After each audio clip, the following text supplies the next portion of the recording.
Gwamnatin Najeriya ta ce za ta sake sa lockdown zagaye na biyu. Me? Ƙasar nan ta rikirkice gaskiya.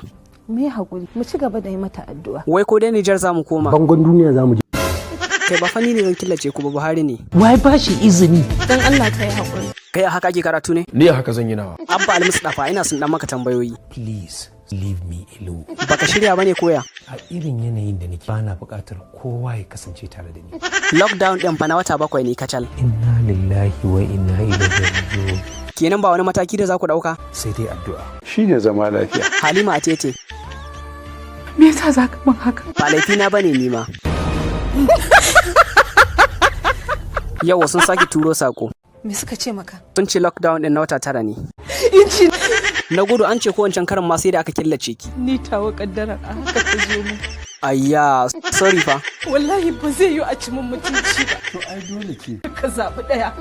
Ko mu ko su. Idan kai ya ruɓe ga gangan jiki ya tafi. Gaskiya. Sai dai addu'a. Adam iya zango kana da abin cewa? Na bar wa Allah komai. Shine zama lafiya. Ni kam ko a jikina. Kai da yake yaro ne. Ina jarin ne ni kam ko a jikina ko na wata 9 za a sa. Sai na sharara maka bani wallahi.